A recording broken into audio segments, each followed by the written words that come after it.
মুস্তাফার বাদশা কারবালার বাদশা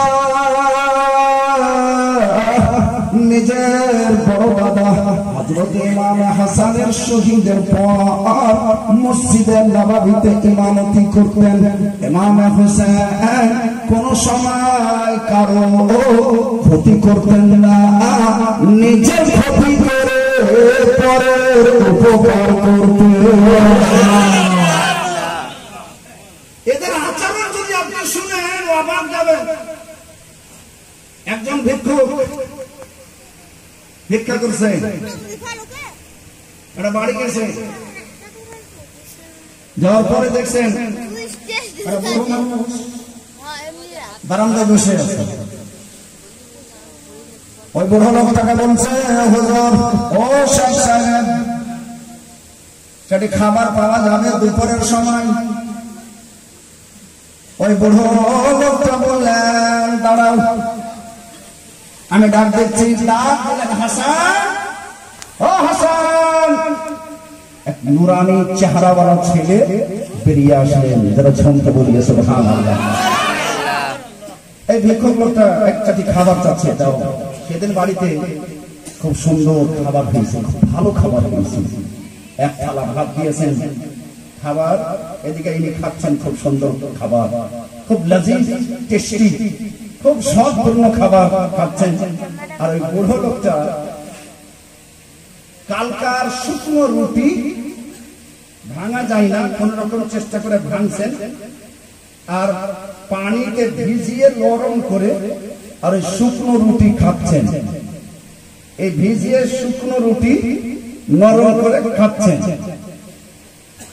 এর খাবার হওয়ার পরে ইমামে হাসান আসলেন, থালা নিয়ে যাবেন। তো ইমামে হাসানকে বলছেন, বাবা তোমার নাম খুব ভালো শুনলাম হাসান, তোমার চেহারাও ভালো, তোমাদের বাড়ি ঘরও ভালো, কিন্তু বাবা আমাকে এত সুন্দর খাবার দিয়েছো, আর ওই বুড়ো লোকটাকে শুকনো রুটি না দিয়ে এরকমই চারটি খাবার দাও না, ওই বুড়ো লোকটাও খাবে।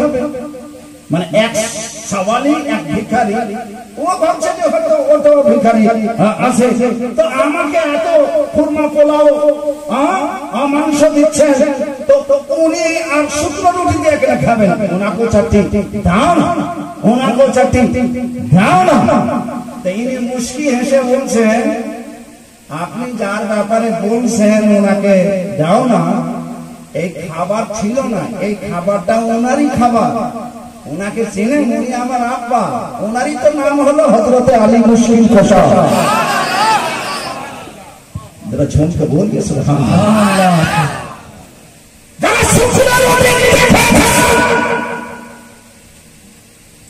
ভিখারিকে কুরমা পোলাও খাইয়ে দিয়েছে, যারা শুকনো রুটি খেয়েছেন বারান্দায় বসে, আর ভিক্ষুককে খাওয়াচ্ছেন সুন্দর চাদরে বিছিয়ে। যারা ঝুমকে বলো সুবহানাল্লাহ। ইমাম হুসাইন রাদিয়াল্লাহু তাআলা আনহু কেমন ভাবনা রাখতেন, কেমন চিন্তা রাখতেন। সত্যি বলতে রাজনীতি যদি করতেন, ইমামে হুসাইনকে মদিনা ছাড়তে হতো না, ইমামে হুসাইনকে কারবালা যেতে হতো না। ঝুমকে বলিয়ে সুবহানাল্লাহ। দেশের যত বড় নেতা হোক, নিজের কুর্সি বাঁচাবার জন্য, নিজের জাতি বাঁচাবার জন্য,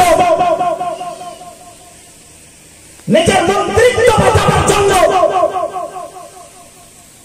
যত সফলতা জবাই হয়ে যাও, ছাল্লি ছাল্লি হয়ে যাও, বম ব্লাস্ট হয়ে যাও, স্লোগান দাও তোমরা, মিছিল করো তোমরা, যত টাকা লাগবে দিচ্ছি। সকালে পেপারে ছাপলো 300 যুবক আহত, 55 যুবক নিহত, শুধুমাত্র একটা নেতার জন্য। একে বলে রাজনীতি।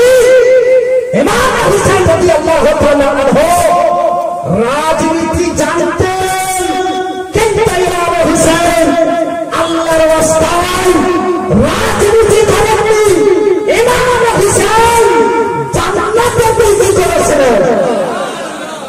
আরে জনকে বলিয়া সুবহানাল্লাহ, যাতে সকলে জান্নাত যেতে পারে সেই নীতি করেছে।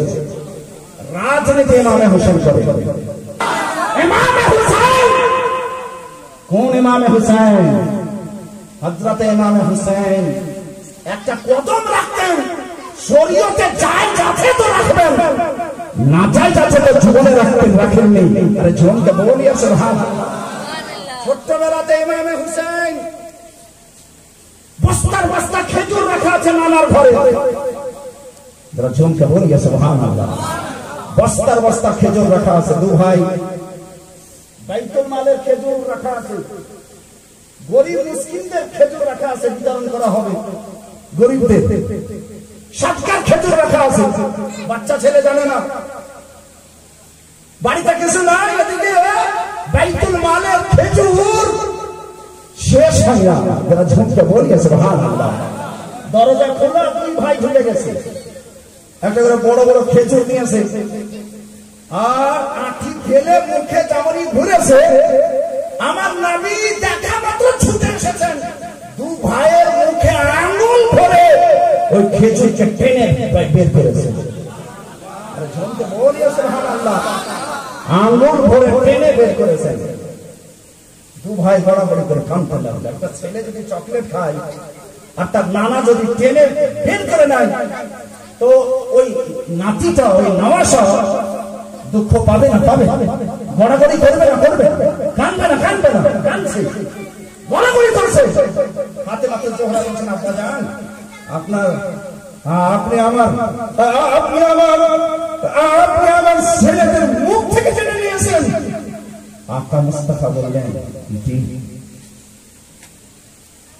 তোমার ছেলের জন্য, আমার জন্য, তোমার জন্য, আলীর জন্য সাদকা খাওয়া হারাম বিধি। সুবহানাল্লাহ, হারাম বিধি। এখন জীবনে আসো, বেঁচে আসো, থাকতে পারবে, এই সাদকা তোমাদেরকে জায়েজ